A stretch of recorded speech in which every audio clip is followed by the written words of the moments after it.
Hello friends, this is Shazia and welcome to your own channel Shez world. बढ़ते हैं अपने next chapter की तरफ, जो कि है भोला, जो कि लिखा गया है राजेंद्र सिंह बेदी के ज़रिए।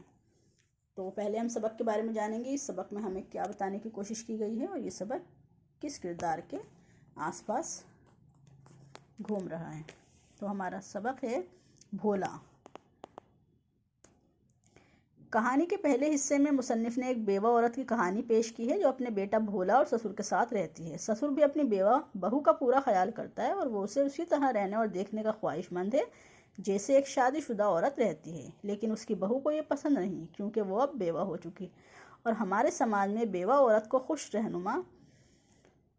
रहना, रंगीन कपड़े पहनना, चूड़ियाँ पहनना, लड़की की शादी में शरीक होना बहुत ही मायूब समझा जाता है, यानी गलत समझा जाता है। बच्चे को अपने दादा और माँ से बेहद अंशो लगाव है, यानी बहुत ज़्यादा दिली लगाव है। आम बच्चों की तरह उसे भी कहानी सुनने का शौक़ है और वो अपने दादा से कहानी सुनता है। लेकिन दादा कहानी सुनाने से कबल उससे ये कहते हैं कि दिन में कहानी सुनने से मुसाफिर रास्ता भटक जाते हैं। यानी कहानी सुनाने से पहले दादा उससे क्या कहते हैं कि दिन में कहानी सुनने से मुसाफिर यानी पैसेंजर्स जो होते हैं वो रास्ता भटक जाते हैं। अब कोई मुसाफिर रास्ते को खो बैठे तो ज़िम्मेदार तुम होंगे, यानी अगर कोई मुसाफिर रास्ता गुम हो जाता है तो ज़िम्मेदार तुम होंगे। यहाँ पर मुसन्निफ़ ने बच्चे की नफ्सियात को पेश करने की कोशिश की है, यानी बच्चे किस कदर भोले नफ्सियात के हामिल होते हैं, उनकी नफ्सियात को बताने की कोशिश की गई है इस कहानी में। बच्चा कहानी सुनने के बाद ज़्यादा खुश नहीं हो पाता, क्योंकि उसे डर है कि आज उसके मामू आने वाले हैं और अगर वो रास्ता भूल गया तो उसका ज़िम्मेदार वो होगा। भोला के दिल में ये वहम बैठ गया था, अगर उसके मामू रास्ता भूल गया तो उसका ज़िम्मेदार वही होगा। इसलिए वो बिला किसी खौफ और डर के मामू की तलाश में आधी रात को चिराग लेकर घर से निकल जाता है। तो जैसा कि नाम से ही जाहिर है भोला, तो भोला इस कहानी में एक मासूम बच्चे को दिखाया गया है और उसके बारे में ही पूरी कहानी बताई गई है। बढ़ते हैं क्वेश्चन आंसर की तरफ। तो हमारा पहला क्वेश्चन है, वहम किसे कहते हैं? वहम कहते हैं शक की बुनियाद पर कायम ख्याल को वहम कहते हैं। यानी शक की बुनियाद पर हमारे अंदर जो ख्याल पैदा हो जाते हैं, जो असल में होते नहीं हैं, लेकिन हम किसी पर शक करते हैं तो हमारे मन में वो ऐसे वसवसे पैदा हो जाते हैं, उसे कहते हैं वहम। तो नेक्स्ट क्वेश्चन है हमारा, मामू ने घर में आकर क्या कहानी सुनाई? मामू ने बताया कि उसे किसी काम की वजह कर ताख़ीर हो गई, यानी काम की वजह से लेट हो गए, इसलिए देर से रवाना हुआ। तो अंधेरी रात होने की वजह से रास्ता भटक गए। लेकिन यकायक उसे एक तरफ रोशनी दिखाई दी। मैं उसी जानिब बढ़ा तो भोला को देखकर हैरान रह गया कि इस खौफनाक तारीकी में चिराग लेकर खड़े हैं। खौफनाक तारीकी यानी खौफनाक अंधेरा, तारीकी कहते हैं अंधेरे को, कि इतने ज़्यादा खौफनाक अंधेरे में भोला जो है वो चिराग लेकर खड़ा है। मैंने वहाँ होने का सबब पूछा तो उसने बताया कि दादाजी ने दोपहर में कहानी सुनाई थी और कहा था कि दोपहर में कहानी सुनाने से मुसाफिर रास्ता भटक जाते हैं। जब तुम देर तक नहीं आए तो मैंने यही समझा कि तुम रास्ता भटक गए हो। कौन समझा? भोला समझा कि उसके जो मामू हैं, जो मामू उसके आने वाले थे, मामू से बात कर रहा है वो, तो मामू जो आने वाले थे वो रास्ता भटक गए हैं। मामू से कह रहा है कि मुझे लगा कि आपको देर हो जाएगी आने में, इसीलिए मैं लालटेन लेकर निकल गया। और दादाजी ने कहा था कि अगर मुसाफिर रास्ता भूल गए तो ज़िम्मेदार तुम होंगे।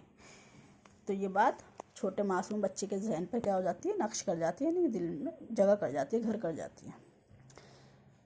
नेक्स्ट क्वेश्चन है हमारा, बाबाजी आसमान में एक रोशन तारे को टुकटुकी लगाकर क्यों देखते रहते हैं? इसका जवाब है क्योंकि उन्हें बुढ़ापे की वजह कर ज़्यादा नींद नहीं आती, क्योंकि वो ज़ईफ़ हो चुके थे, बूढ़े हो चुके थे और बुढ़ापे में ज़्यादा नींद नहीं आती, इसलिए वो आसमान की तरफ टुकटुकी बांधे, यानी लगातार कंटिन्यू किसी चीज़ को देखने को कहते हैं टुकटुकी लगाकर देखना। तो वो आसमान की तरफ बुढ़ापे की वजह से ज़्यादा नींद नहीं आती, इसलिए टुकटुकी लगाकर देखते रहते हैं। वो 1-2 घंटा सो जाने के बाद बाकी रात तारे गिनने में गुजारते थे। क्या करते थे वो? जब उन्हें नींद नहीं आती थी तो वो टाइम पास करने के लिए एक तरह से पूरी रात तारे गिनने में लगा देते थे। हमारा नेक्स्ट क्वेश्चन है क्वेश्चन नंबर 4, बाबा ने भोला की किस बात से अंदाज़ा लगाया कि वो बहुत ज़हीन लड़का है? यानी बाबा को किस बात से किस बात से अंदाज़ा लगाया बाबा ने कि भोला एक ज़हीन लड़का है, यानी माइंडेड लड़का है। तो इसका जवाब है, जब बाबा शाम को घर आए तो उन्होंने देखा कि भोला खुशी से झूम रहा है और अपने मामू की आमद के जश्न मना रहा है। इसके जहन में मुख्तलिफ़ किस्म के सवाल हैं। बाबा इसी बात को सुन कर हैरान है और उसी बिना पर उन्हें ज़हीन लड़का कहा, और इसी वजह से उसे ज़हीन लड़का कहा कि उसमें बड़े वाली वो समझ है कि किसी के आने की खुशी में वो जश्न मना रहा है। हमारा नेक्स्ट क्वेश्चन है, क्वेश्चन नंबर 5, अफसाने के अज्जाए तरकीबी लिखिए। इसका जवाब है, कहानी इंसान के लिए कोई नई चीज़ नहीं। इंसानी तहजीब की इब्तिदा से मौजूदा दौर तक, यानी जब से इंसानी ज़िंदगी के आगाज़ हुआ, शुरुआत हुई है, तब से लेकर अब तक कहानी सुनना और कहना आदमी का दिलचस्प तरीन मशगला रहा है, यानी बेहतरीन मशगला रहा है। कहानियाँ चूँकि ज़िंदगी की कोख से जन्म लेती हैं और असली ज़िंदगी की आयनादार होती हैं। किससे जन्म लेती हैं? इंसानी ज़िंदगी से, क्योंकि इंसानों के ऊपर ही कहानियाँ बताई जाती हैं, और असली ज़िंदगी के आयनादार होती हैं, यानी आज की ज़िंदगी के आयनादार होती हैं। इसलिए इनकलाब ज़माना के साथ कहानी का रूप रंग बदलता रहता है। इसीलिए कहता है, वक्त के साथ साथ कहानियों का रंग रूप भी बदलता रहता है। जदीद अफसानवी अदब ज़िंदगी की मुसव्वरी और तनकीद करता है। हयात इंसानी के अहम तरीन गुत्थियाँ सुलझाई जाती हैं। नफ्सियात के पेचीदा मामले इसमें हल होते हैं, यानी नफ्सियात के जो क्रिटिकल्स मामलात होते हैं तो वो भी इसी में हल होते हैं। उमंग और ख्वाहिशों के मुतसादिम और मुतज़ाद तूफ़ान से उठते और ख़त्म होते दिखाई देते हैं। कहानी के ज़रिए हमारे अंदर बहुत सारे सवालात उठ जाते हैं। किसी कहानी को हम सुनते हैं तो हमारे ऊपर उसका गहरा असर होता है। तो वही है कि तूफ़ान और मुतसादिम और मुतज़ाद तूफ़ान उठते और ख़त्म होते दिखाई देते हैं। इंसान जो कुछ है वो पस मंज़र आता है, यानी जो कुछ इंसान के नफ्सियात हैं वो सब सामने आती हैं। किसके ज़रिए? कहानी के ज़रिए। इसकी इनफरादियत इज्तिमाइयत से टक्कर लेकर किस तरह उस पर फतेह पाई है या पाश हो जाती है। सियासी और इक़्तिसादी मसाइल इंसानी राब्ते के साथ इंसानों में काबिल फ़हम बन जाते हैं। समाज के हुस्न और ग़लाज़त पर नाक़दाना निगाह डालकर इनमें सेहतमंदी और बीमारी के अज्जा तलाश किए जाते हैं। यानी समाज में जो मसाइल हैं उन पर कहानियों के ज़रिए रोशनी डाली जाती है। जैसा कि हमने अब तक की कहानियाँ पढ़ी, हर कहानी में अलग किस्म के मसाइल पेश किए गए हैं, कहानी में बताया गया है और उन पर एक नाक़दाना नज़र डाली गई है। सेहतमंदी और बीमारी के अज्जा तलाश किए जाते हैं कि कहाँ इंसानी जहन बीमारी में मुब्तला है और कहाँ वो सेहतयाब है, ये भी दिखाया जाता है। क्योंकि जो गलत बातें, गलत माशरे में जो गलत बुराइयाँ फैला रहे होते हैं, वो एक क्या है, वो बीमार सोच ही है। तो इस तरह से बीमारी अज्जा भी तलाश किए जाते हैं। वक़ार अज़ीम अफ़साने की कबूलियत के असबाब लिखते हैं। वक़ार और अज़ीम अफ़साने की मकबूलियत के असबाब लिखते हैं। अफ़साने की मकबूलियत के असबाब, यानी जो कहानी ने जो शोहरत और मकबूलियत पाई है उसकी वजह भी लिखते हैं। इसमें चंद वजूहात कुछ इस तरह से हैं। इसमें नावल, ड्रामा, शायरी और फ़नून लतीफ़े की खुसूसियात एक जगह मौजूद हैं। कहानियों में ये सब चीज़ें शामिल मौजूद होती हैं। इसमें पढ़ने में इतना कम वक्त सर्फ होता है, यानी इतना कम वक्त लगता है कि हर शख्स अपने थके हुए दिमाग के लिए इसे बेहतरीन दिलचस्पी समझता है। यानी इसे समझने के लिए इंसान हमेशा तैयार रहता है, क्योंकि कहानी में क्या होता है, इंटरेस्ट आता है, लोगों का इंटरेस्ट क्रिएट होता है, तो इसीलिए कहानियाँ अच्छे से सुनी भी जाती हैं। मौजूदा ज़माने के रिसालों ने से ज़्यादा तरक्की दी है, यानी आज के दौर में जो रिसाले वगैरह पढ़े जाते हैं, इसलिए इन्हें कहानियों को ज़्यादा तरक्की मिली है, ज़्यादा कामयाबी मिली है। इसी चीज़ से तरक्की इसी से पाई है, क्योंकि ज़्यादातर क्या होता है, इंसान थका हारा होता है तो रिसाले मैगज़ीन्स वगैरह पढ़ने लग जाता है, उससे कहानियाँ समझ में आती हैं, उसे एक सुकून सा मिलता है कहानियाँ पढ़कर भी। तो नेक्स्ट है हमारा, साइंस की तरक्की के साथ उसमें भी रफ्ता रफ्ता साइंस की रूह दाखिल होती जा रही है। अफसाने की खुसूसियात या अज्जाए तरकीबी हसब झेल हैं। तो अफसाने की क्या क्या अज्जाए तरकीबी हैं वो भी देख लेते हैं। तो अफसाने में सबसे पहला होता है प्लॉट, सेकंड सुर्खी, थर्ड मकामी रंग, फोर्थ किरदार और फिफ्थ मकालमा यानी बातचीत का तरीक़ा। तो पहला पढ़ते हैं हम प्लॉट के बारे में। प्लॉट अफसाने के सादा होने चाहिए, यानी जो अफसाने में जो जगह बताई जा रही है वो काफ़ी सादा होना चाहिए। मकसद एक होना चाहिए, एक ही असर दिल में पैदा करने ایک ہی مقام اور مختصر مدت میں ختم ہونا چاہیے۔ کردار کا عمل ہر قدم پر نمایاں رہے، یعنی جو افسانے میں کردار ہوئے ہیں وہ نمایاں ہونے چاہیے۔ جس کے اظہار کے لیے افسانہ لکھا گیا ہے، یعنی جس بات کو پیش کرنے کے لیے افسانہ لکھا گیا ہے وہ کیا ہونی چاہیے؟ نمایاں ہونی چاہیے۔ پلاٹ میں ایک محل عروج کا ہے، یہ وہ موقع ہے جہاں واقعہ اپنی بلندی پر پہنچ جاتا ہے اور پڑھنے والا اس میں اس درجہ محو ہو جاتا ہے، یعنی اس حد درجہ کھو جاتا ہے کہ اس کی دنیا صرف افسانہ رہ جاتی ہے، مطلب وہ اپنے آپ کو افسانے میں ہی کھو دیتا ہے، مطلب پوری طرح افسانے میں ڈال لیتا ہے۔ اسے لگتا ہے کہ یہ جو کہانی بتائی جا رہی ہے اسی کی اپنی زندگی کی ہے، تو اس طرح سے وہ افسانے میں کھو جاتا ہے۔ دیکھا ہوگا آپ نے، جب ہم کوئی کہانی سنتے ہیں تو ہم اپنا جو رول ہوتا ہے وہ اس میں امیجن کرنے لگتے ہیں، تو یہی چیز بتائی گئی ہے اس میں۔ سیکنڈ ہے سرخی، یعنی افسانے کی سرخی دلکش اور جاذب توجہ ہونی چاہیے۔ سرخی افسانے پر پرچھائی ہوئی ہونا زیادہ واضح ہو کے سرخی پڑھتے ہی افسانہ سمجھ میں آ جائے، یعنی جو ہیڈ لائنز ہوتی ہیں، ہیڈنگز جو ہوتی ہیں وہ ایسی ہونی چاہیے کہ پڑھتے ہی ہمیں کہانی سمجھ میں آ جائے کہ اس کے بارے میں یہ لکھا گیا ہے۔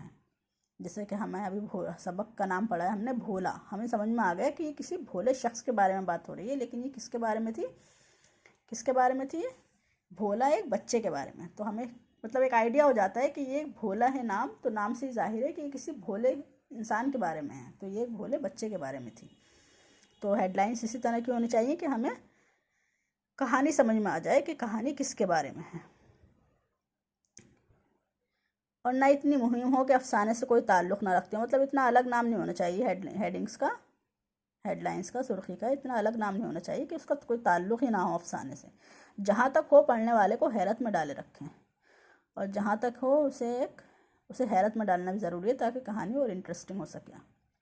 مقامی رنگ، یعنی جگہ کا رنگ کس طرح ہونا چاہیے؟ مقامی رنگ، افسانے کا تعلق جس ماحول سے ہے اس میں مقامی رنگ پیدا کرنا ضروری ہے، مطلب اسے اسی کے کردار میں ڈھالنا ضروری ہے۔ اس کا مطلب یہ ہے کہ وہ جس معاشرے سے تعلق رکھتا ہے وہ سمجھ میں آنا چاہیے، اس کا معاشرے کی جھلکیاں اس میں نظر آنے چاہیے، تاکہ افسانہ حقیقت سے فریب آ جائے، یعنی حقیقت لگے اسے افسانہ، اور اسی ماحول کی زبان کا استعمال ہونا چاہیے، اور جو معاشرے میں زبان استعمال کی جا رہی ہے اسی زبان کا استعمال بھی کیا جانا چاہیے۔ فورتھ ہے کردار، یعنی رولز، کردار فطری ہونا چاہیے، یعنی نیچرل سا ہونا چاہیے۔ افسانے میں حتی الامکان کرداروں کی تعداد کم ہونی چاہیے، یعنی وہ کردار جو صرف امکان میں ہی ہوں، مطلب خیالی جو ہوتے ہیں، خیالی کردار وہ کم ہونے چاہیے، نیچرل زیادہ ہونے چاہیے، فطری زیادہ ہونے چاہیے۔ تو کردار واضح اور دلکش ہوں، کرداروں کے نام خیال آفری ہوں، یعنی نام جو ہونے چاہیے کرداروں کے، خیال جو ہونے چاہیے وہ آفری ہونے چاہیے، یعنی پرکشش ہونے چاہیے۔ اچھے ناموں کا استعمال کرنا چاہیے۔ ففتھ ہے مکالمہ، مکالمہ کہتے ہیں مکالمہ کہتے ہیں بات چیت کے طریقے میں، تو کردار کے ارتقاء کے لیے مکالمہ سرکار ہوتا ہے، یعنی بات چیت ضروری ہوتی ہے۔ یہ مکالمے مختصر اور واضح ہوں، یعنی بہت ہی مختصر ہوں، لمیٹڈ ہوں، اور واضح ہوں یعنی صاف ستھرے نظر آئیں، مطلب بات سے پتہ چل جائے کہ کس بارے میں بات ہونی چاہیے، مطلب الفاظ سے پتہ چل جائے کہ کس بارے میں بات ہو رہی ہے۔ کرداروں کے الفاظ ان کے دل کی آوازیں ہوں، مکالموں کی زبان فطری ہونی چاہیے، مطلب ایسا لگنا چاہیے کہ دل کی آواز ہی اس میں، مطلب جو ایک عام انسان کہنا چاہتا ہے، سمجھنا چاہتا ہے، وہی آواز، وہی الفاظ استعمال ہوں تاکہ لگے کہ انسان کے خود کے دل سے یہ آواز آ رہی ہے۔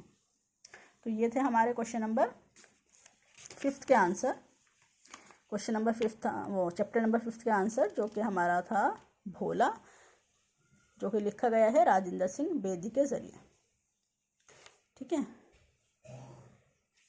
راجندر سنگھ بیدی کے ذریعے لکھا گیا ہے، اور راجندر سنگھ بیدی کہاں پیدا ہوئے تھے؟ سیال کوٹ میں پیدا ہوئے تھے 1915 میں۔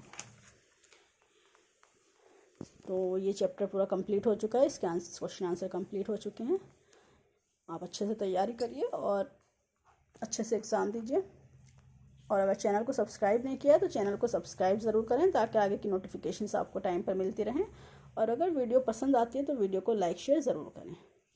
ملتے ہیں اپنی نیکسٹ ویڈیو میں، تب تک کے لیے اللہ حافظ۔